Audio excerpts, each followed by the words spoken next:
안녕하십니까. 지금 방금 소개받은 산업연구원의 이양구입니다. 저희 연구원에 대해서 간단하게 말씀드리면 저희 연구원은 그 총리실 산하로서 주로 정부의 산업정책을 저희들이 수립해가 또 건의를 하고 있습니다.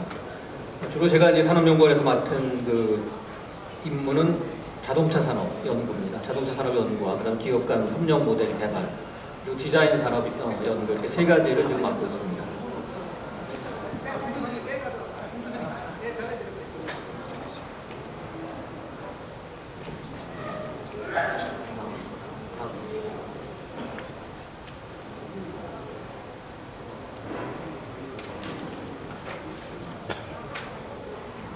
네, 지금 잠깐 저희들이 그 연구원에서 좀 전에 소개한 바와 같이 이 협업 모델을 2002년에 한번 만들어 봤었습니다. 근데 2002년에 이 협업 모델을 만들게 된 배경이 잘 아시다시피 우리가 90년대 외환위기를 맞이해 갖고 상당히 그 어려운 상황이 있었죠. 그래가지고 그 당시에도 산업 구조를 좀 개편해보고 또 비즈니스 모델도 개선해보자 이러한 정부의 의지가 있었기 때문에 그렇다면 한국에 맞는 그러한 협업 모델을 좀 개발을 해보자 해서 산업통상자원부에서 저희한테 그 당시에 용역을 줘서 이 모델을 개발하게 됐습니다. 그 모델에 대한 거는 두 번째 세션에서 협업과 기업 경쟁력 제가 설명을 드릴 때 간단하게 말씀드리겠습니다. 그렇다면 이제 우리 지금 뭐 산업 경쟁력 현황은 언론에서 상당히 많이 나와서 잘 아시고 계실 겁니다. 그런데 저희들도 조금 아쉬운 점은 우리 언론에서 나오는 그 보도들이 정확치가 않다는 점입니다. 이게 저희 지금 모두 다 아시는 거는 산업 패러다임이 굉장히 변하고 있다. 어느 정도 빠르게 변하고 있느냐. 제가 자동차를 연구하고 있는 자동차 산업을 중심으로 해서 관련돼서 말씀을 드려보겠습니다. 이 오른쪽의 그림과 같이 실질적으로 우리가 뭐 진화를 한다 이렇게 하는데 지금은 혁신입니다. 거의 혁명에 가까운 변화가 일어나고 있다는 거죠. 우리들이 이게 지금 산업계 쪽에서 잘 아직 느끼지를 못하는, 특히 산업계에서는 알지만 중소기업계에서도 아직 모르고 있고 학계에서는 더더군다나 이러한 데 감이 잘 안 잡히는 그런 모습들이 보입니다. 근데 경쟁 패러다임만 봐도 그렇습니다. 자동차 산업에서는 그동안에 상당히 진입장벽이 높았다고 얘기들을 합니다. 근데 아시다시피 뭐 구글이나 애플이 지금 들어와 있고 저 오른쪽의 그림과 같은 기존의 자동차 모델의 그림이 아닙니다. 저런 모습이 나오고 있고 실질적으로 제가 지난주에 디트로이트에 다녀왔는데 이미 구글에서 저 모델을 생산을 하고 있습니다. 아직 시판만 안 하고 있다 뿐이지 지금 생산을 하고 있고요. 그러다 보니까 성장 모델의 변화들도 나타나고 있다는 것입니다. 특히 미국을 중심으로 이러한 성장 모델의 변화가 있는데 세 가지 가장 중요한 게 있습니다. 첫째가 빅데이터, 그 다음에 IoT, 그 다음에 3D 프린팅입니다. 이 세 가지가 갖춰지지 않으면은 결국에 앞으로 산업 패러다임 변화에 있어서의 국가적인 경쟁력에 상당한 영향을 미칠 것이다. 또 그 부수적으로서는 소프트웨어나 또 서비스 산업에 대한 비즈니스 모델도 개발이 돼야 된다고 지금 보고 있습니다. 결국 지금 미국으로부터 애자일 혁명입니다. 이 애자일이라는 뜻은 아실 겁니다. 이것은 결과적으로 스피드에다가 유연성까지 더해진다는 것입니다. 그러니까 우리나라는 스피드는 상당히 빨리빨리 문화라는 것이 있어서 스피드에 대해서는 상당히 강점이 있다 이렇게 얘기를 하지만 유연성에 있어서는 상당히 뒤떨어지는 그러한 모습들을 지금 가지고 있다는 것입니다. 자, 전체적으로 볼 적에 이제 고유 영역이 산업 간에 다 파괴가 되고 있고 또 새로운 플레이어들이 산업에 굉장히 지금 진입을 하고 있습니다. 이것이 결국 융합의 속도전으로 이어지고 있다고 보고 있습니다. 두 가지 트렌드입니다. 시장의 트렌드가 변화하고 있고 기술의 트렌드가 변화하고 있는데 우리 쪽에서 주로 이제 벤처라 보면 기술의 트렌드 변화는 잘 압니다. 근데 이 시장의 트렌드 변화에 대해서는 제가 우리는 지금 거의 느끼지 못하고 있다 이렇게 말씀드릴 수가 있겠습니다. 우리가 뭐 언론이나 이런 다양한 정보원을 가지고 있지만 실질적으로 이 시장의 트렌드 변화를 보려고 그러면은 소비자의 변화를 봐야 됩니다. 물론 디자인계 쪽에서 트렌드 변화를 많이 추적을 하고 있지만 실질적으로 좀 세대 간에 있어서의 변화 이러한 점에 대해서는 좀 뒤늦지 않느냐 이런 우려들이 있습니다. 몇 가지 말씀드리면 개인화 문제가 있고 또 고령화 문제가 있습니다. 그리고 전체적으로는 지구온난화 문제가 있기 때문에 여기에 대해서 비즈니스 모델이나 앞으로 제품이나 생산 공정이 다 바뀌어야 된다 이러한 지금 과제들이 있다는 겁니다. 기술의 트렌드는 지금 스마트화가 이루어지고 있고 또 하드웨어에 있어서 유연한 문제 또한 그러한 온실가스 배출 저감 문제들이 지금 작용을 해서 결과적으로 융합의 방향은 맞춤형으로 간다는 겁니다. 그럼 맞춤형으로 간다는 것은 다품종 소량 생산입니다. 이것이 결국에 중소기업이 앞으로 중요성이 상당히 강해질 것이다. 이러한 것을 OECD 쪽에서 상당히 강조를 하고 있다는 겁니다. 그런데 아직까지 우리나라의 중소기업들의 경쟁력은 상당히 취약한 그런 상황입니다. 그리고 또한 기술적으로도 자동차 분야에서 보면 안전과 편의 쪽입니다. 자, 안전과 편의 쪽, 특히 편의 쪽이 되다 보니까 ICT가 자동차 산업과 융합이 지금 가속화되고 있다는 것입니다. 또 하나는 친환경입니다. 친환경 쪽 기술이 상당히 접목되면서 결국 자동차도 안전하면서 또 편리하고 또 친환경적인 이러한 제품으로 변하고 있다는 겁니다. 그렇지만 결과적으로 친환경 쪽으로 가다 보니 제조만 가지고 안 된다는 거죠. 이 서비스 쪽, 관련 서비스 쪽이 돼야 됩니다. 일부 디자인 서비스라는 얘기를 많이 합니다. 저도 디자인 쪽에 15년 동안 연구를 했지만 디자인 서비스 디자인과 서비스 산업은 같이 보시면 안 됩니다. 이건 영역이 완전히 틀린 분야입니다. 그러니까 서비스 디자인은 서비스의 하나의 서브섹터지 이것이 서비스 산업을 대변한다고 볼 수 있는 건 큰 과오라고 좀 생각합니다. 자, 그럼 자동차에게 어느 정도의 지금 빠르게 변하고 있느냐? 우리가 과거에 없었던 퍼스널 모빌리티라고 있습니다. 이건 1, 2인용입니다. 오토바이나 전기 자동차를 포함하는 것이고 여기서 발전하면 마이크로 모빌리티라는 것까지 지금 발전을 하고 있습니다. 그리고 이제 커넥티드카, 자율주행 자동차, 그린카, 전기 동력화와 이 자율주행의 동시 진행이 지금 빠르게 일어나고 있다는 겁니다. 이 사이에 우리나라에서 지금 제조업의 위기감이 번지고 있습니다. 이건 사실입니다. 저희들이 산업을 연구해 보더라도 학계나 연구에서 느끼는 것보다 지금 업계에서 느끼는 위기감은 상당히 크다고 보겠습니다. 특히 중소기업들의 위기감은 굉장히 증폭되고 있고 이것을 중소기업들의 영업 실적을 비교해 보면은 2013년 이후에 계속해서 지금 영업이익률이 떨어지는 이러한 문제들이 나타나고 있다는 겁니다. 이것이 결국에 이제 중소기업의 구조조정으로 이어질 수 있다는 것입니다. 자, 외국에서는 보시면은 IBM은 끊임없이 변신을 하고 있고 또 ICT 업체들은 자동차 산업에 진입을 하면서 다양한 제품, 서비스를 만들어내고 있다는 겁니다. 그리고 또 하나 빠른 추격자, 그동안에 우리나라 기업들의 상당한 장점으로 평가를 받았지만 이 모델의 한계가 와 있습니다. 이제 조금 전에 말씀드린 바와 같이 스피드의 문제는 아니라는 겁니다. 유연성이 없으면 그렇다면은 신속한 소위 퀵 리스판스 쪽이 안 된다면은 생존하기 굉장히 어려운 그런 환경들이 지금 전개가 되고 있다는 겁니다. 특히 우리나라 중소기업들을 보면 R&D 투자가 상당히 부진합니다. 이 R&D 투자에 대해서 말씀드리면은 우리나라의 산업 구조가 대기업 중심의 수직 통합적이면서 계열적인 구조이기 때문에 자동차 산업은 현대자동차가 전체 R&D의 90%를 수행합니다. 전자산업은 삼성전자가 94%를 수행합니다. 그럼 중소기업은 과연 얼마만큼 수행하느냐? 이 통계에 발로 잘못되어 있는 통계들입니다. 왜? 이것을 우리가 전수조사를 하는 것이 아니라 지금 중소기업이나 벤처기업들이 R&D 투자를 하는 것을 인터넷을 통해서 입력을 하게 되어 있습니다. 그러다 보니까 기업에 앞으로 정부의 지원을 받아야 되고 또 이런 세금 감면을 받기 위해서 과대평가가 되고 있다는 거죠. 재무제표 분석을 하면 그런 것이 허술하는 것이 그대로 드러나고 있습니다. 이 문제들이 우리의 혁신 역량을 계속해서 지금 떨어뜨리고 있습니다. 자, 그렇다면 또 선진국에서는 한국을 평가할 때 그렇습니다. 앞으로 자동차 산업을 예를 들면 현대자동차 있고 삼성전자와 LG전기가 있기 때문에 전기동력 자율자동차 시대 쪽에서는 한국이 이러한 산업 주도권을 가져갈 수 있을 것이다. 이렇게들 평가를 많이 합니다. 그런데 우리의 현실은 그건 천만의 말씀이라는 거죠. 삼성전자와 LG전자, 삼성전자와 현대자동차는 협력을 전혀 안 하고 있습니다. 이 문제가 또 위기감을 더 증폭시키는 그러한 그 결과를 초래하고 있다는 겁니다.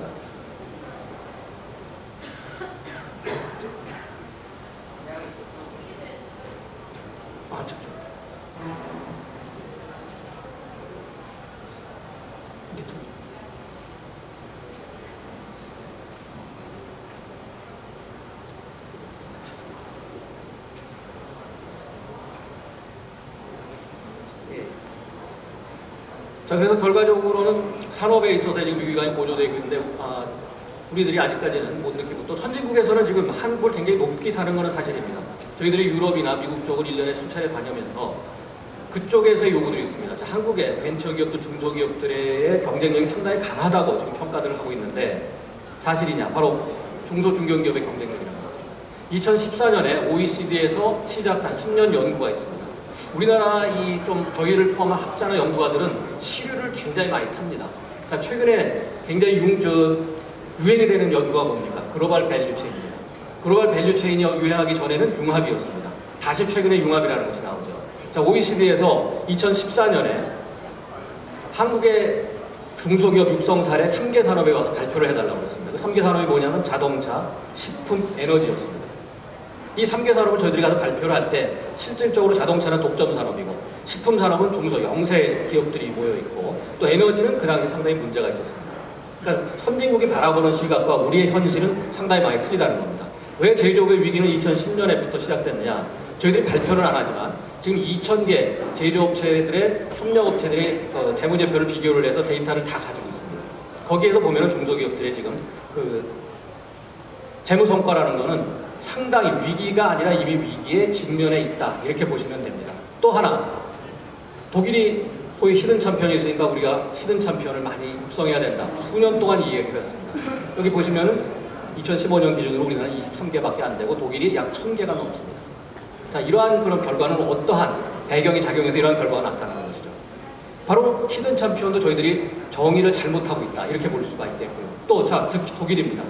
우리나라는 작년에도 수출이 감소했습니다. 그럼 독일도 유사한 그러한 시스템입니다. 근데 독일은 작년에 수출이 7% 증가했습니다. 그렇다면 우리보다도 더 고임금, 고비용 구조인 독일은 어떻게 저렇게 수출 성과를 나타낼 수 있느냐. 바로 지금 여기 말하는 히든 챔피언입니다. 여기에는 R&D 역량이 대단히 강합니다. 그리고 엔지니어링 역량도 강합니다.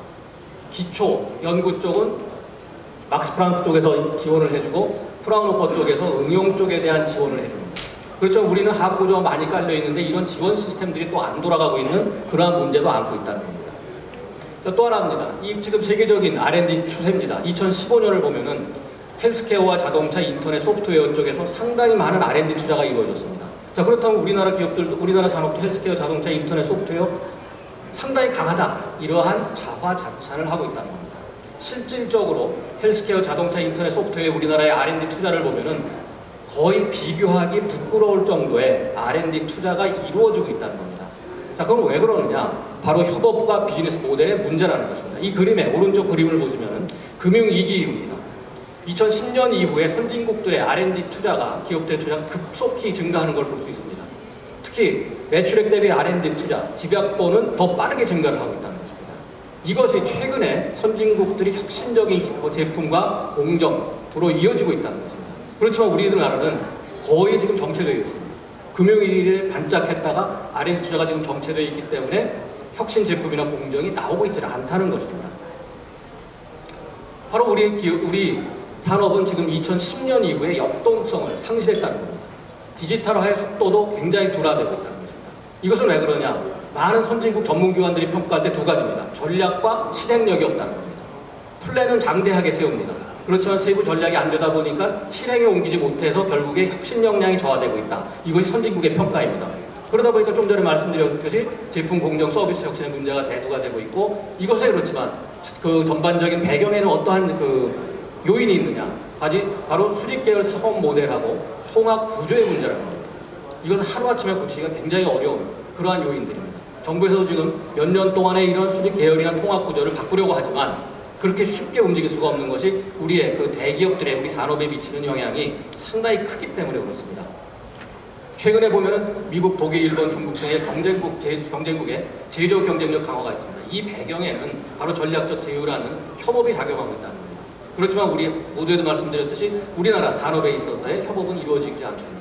그렇다면 그 협업의 모델의 가장 대표적인 게 뭐냐? 프랑스 정부에서도 발표한 것과 같이 할리우드 모델입니다. 이 할리우드 모델은 과거 경영에서 이 할리우드 모델을 비즈니스 모델로 할 경우에는 상당히 큰 파워를 발휘할 수 있다. 쉽게 생각하면 그렇습니다. 아시다시피 할리우드에서 영화를 만들 때 최우수 감독, 대규모 자본, 마케팅 이러한 우수한 역량을 보유한 그러한 기업이나 개인들이 모여서 영화를 만들면 100% 성공합니다. 물론 실패할 경우도 있지만 상당한 성공을 할 수 있습니다. 그래서 바로 이러한 할리우드 모델을 비즈니스 모델에 접목하기는 상당히 어렵다는 것입니다. 자, 또 하나 중국의 추격에 가속합니다. 자, 아시다시피 중국은 제조 대국을 넘어서 강국으로 가고 있습니다. 물량 공세입니다. 이제 노동집약적인 산업에서는 중국을 넘어갈 수가 없습니다. 근데 우리나라 산업 구조를 보면 아직도 노동집약 산업이 상당히 많이 도사리고 있다는 것입니다. 또 혁신 역량의 격차는 이미 ICT 산업 분야에서 축소가 되고 있다는 겁니다. 이미 추월한 분야도 있습니다. 우주항공 드론, 3D 프린팅, 생각만으로 주행하는 자동차. 이러한 분야에서는 이미 중국이 우리를 훨씬 앞서가고 있다는 겁니다. 자, 세계 2,500대 R&D 기업 비중에서도 이미 중국이 우리를 추월했습니다. 또 중국 기술 창업을 보더라도 우리를 추월했습니다. 미국에서 과거 20년 전에 중국을 평가할 때 세계에서 벤처기업이 번창할 수 있는 나라는 미국 외에 딱 한 나라가 있다고 했습니다. 그것이 중국입니다. 왜? 미국은 커머스를, 그러니까 상업을 5,000년 이상 했다는 겁니다. 실크로드나 이런 것이 다 상업의 배경이었다는 것이죠. 그래서 미국이 평가한 바가 그대로 지금 20년 후에 나타나고 있다는 것입니다. 자, 그렇다면 협업과 경쟁력에 대해서 말씀드리겠습니다. 최근에 보면 청년 창업의 부진입니다. 이것은 왜 그러냐? 우리 경제가 노후화됐기 때문입니다. 경제가 노후화되다 보니까 전부 좀 지쳐있다고도 볼 수가 있겠고 새로운 힘을 발휘할 그런 여력도 없다고 보겠습니다. 또 불확실성과 불투명성이 지금 증가하고 있는데 여기에 대한 지원 정책도 강화되고 있는데 중소기업들은 이러한 지원 정책에 대해서 제대로 이해도 하지 못하는 그러한 상황이 있다는 거죠. 또 우리 인력 문제입니다. 우리가 스팀 인력이라는 것을 지금 육성을 하고 있습니다. 이것은 선진국에서 특히 미국에서 하고 있는 스템 인력에 A를 집어넣습니다. 아트를 집어넣다는 거죠. 소위 인문학, 디자인 이런 쪽을 집어넣습니다. 그래서 스팀을 했는데 과연 이 인력들이 제대로 양성이 되고 있느냐? 우리 엔지니어링 인력, 공학 인력을 보면 대표적으로 그러한 문제를 알 수가 있을 것 같습니다. 그리고 다학제적 인력이 과연 나오고 있느냐? 이 문제입니다. 또 하나 벤처나 중소기업들이 안고 있는 문제들이 바로 시장, 경쟁 정보의 부족 문제입니다. 이것이 해결이 되지 않고 있다는 것입니다. 또 하나 이러한 창업 부진은 근데 지금 최근에 미국에서도 나타나고 있습니다.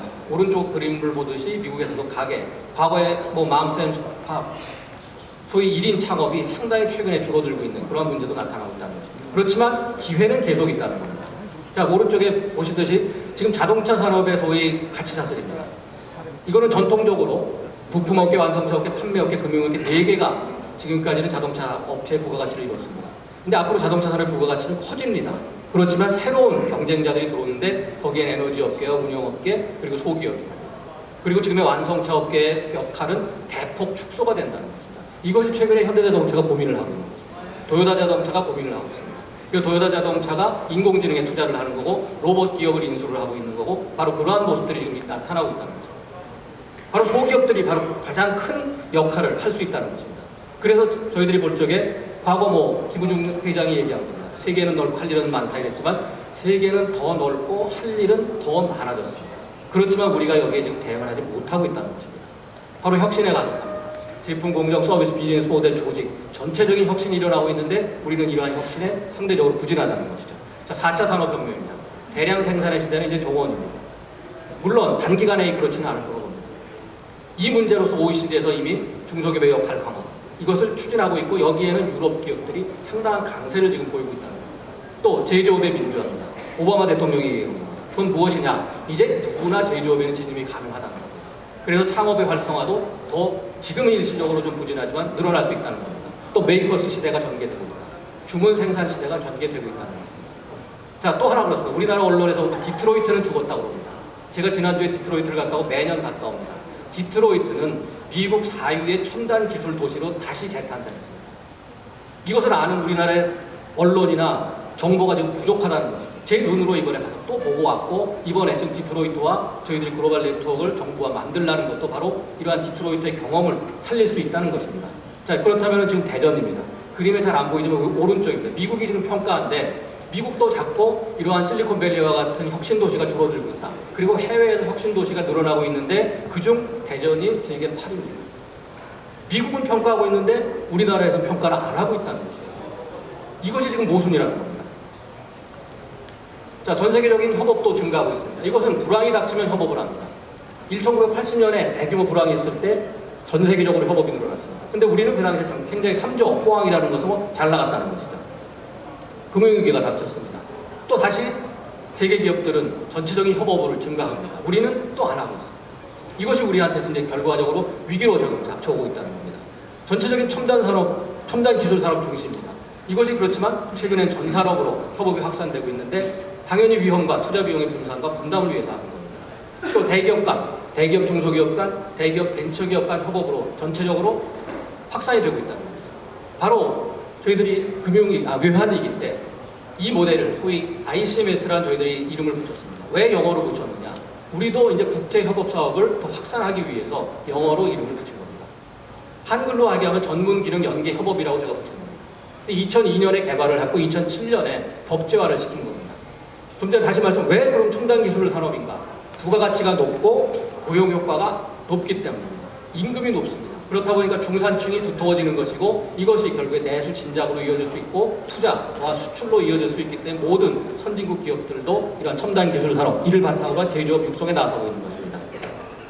간단히 그럼 최근에 산업통상자원부에서 추진하고 있는 융합 관련 정책에 대해서 말씀을 드리겠습니다. 일단 자동차 쪽입니다. 국정과제로 이미 IT 소프트웨어 융합을 통한 주력산업 구조 고도화 쪽입니다. 여기에는 협업이 중심이 되어야 됩니다. 융합은 기업 간 협업이 이루어지지 않고는 이루어질 수 없습니다. 기술과 기술을 붙일 수도 없는 것입니다. 제품과 제품을 쉽게 융합시킬 수도 없다는 것입니다. 결국 그것을 생산하고 그것을 개발하는 기업 간의 협업이 있어야만 융합이 이루어질 수 있다는 것입니다. 이 그림에 보더라도 자동차 산업에 저도 30년 가까이 자동차 산업을 연구했지만 듣도 보도 못하던 기업들이 대부분입니다. 이러한 기업들이 지금 미국에서는 있습니다. 근데 우리나라에서는 찾아보기가 어렵습니다. 그대로의 기존의 전통적인 기업들이 아직도 자동차를 운영하고 있다는 거죠. 전체적으로 경영 환경은 변화하고 있습니다. 그리고 모듈화 내재와 세계화에 대응하기 위해서는 결국에 역할 분담, 분업도 이루어져야 되고 국제화, 전문화 대형화도 이루어져야 되고 이를 통한 협업이 활성화되어야 된다는 것입니다.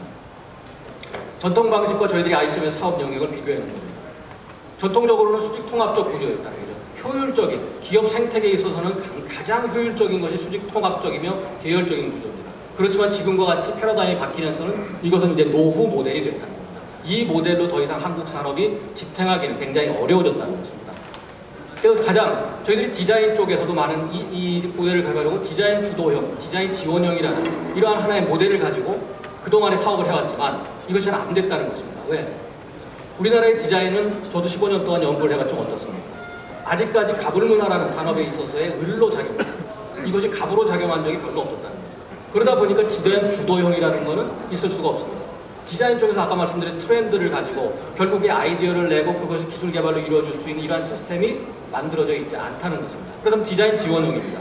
이 안에서도 디자인이 지원을 할 때 수평적이며 제값을 받고 그러한 디자인 활동을 할 수 있는 그런 환경이 만들어져야 되는데 아직까지는 을로서 자기의 가치를 다 인정받지 못하는 그러한 구조들이 형성이 되고 있다는 거죠. 그렇다면 최적의 협업체는 저희가 보기에는 3개 이상입니다. 왜? 2개는 작아도 볼 수가 있습니다. 그런 경우도 상당히 많았다는 거죠.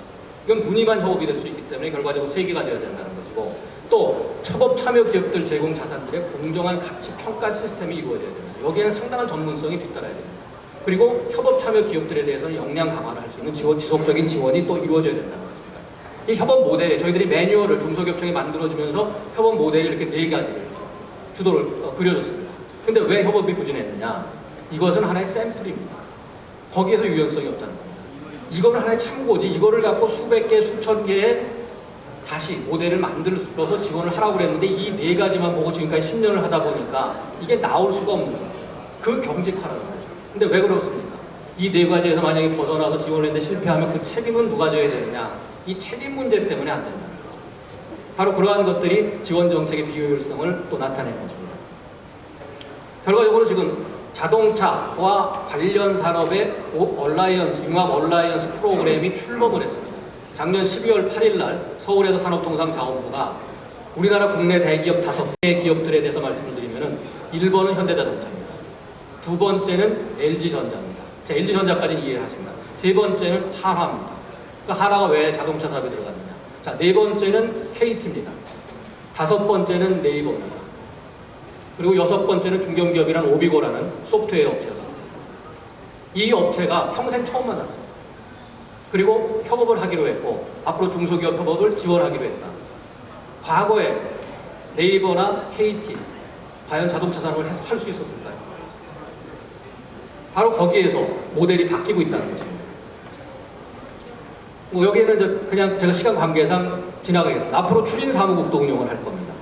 그리고 거기에 대한 연구개발 지원도 별도로 진행을 할 것입니다. 여기에는 중소기업들, 벤처기업들 다 참여를 할 수가 있다는 겁니다. 이건 정부의 실책입니다.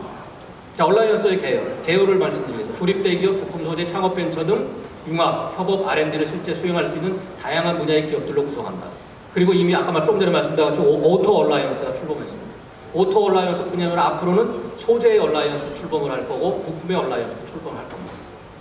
그런데 이것은 국내 기업만 가지고 안 된다는 것이죠. 그래서 결국에 국제 R&D 쪽으로 간다. 이러한 협업을 활성화하기 일단 몇 가지 전제 조건이 있습니다. 첫째가 협업 문화가 확산돼야 됩니다. CEO들의 이해와 의지가 없어서는 안 된다는 것이죠. 또 기업의 참여와 상호 신뢰 구축을 위한 장이 마련돼야 됩니다. 과거 우리가 2002년에 이 모델을 개발해서 어디서 이 사업을 처음에 전개를 했냐면 수원에서 했습니다.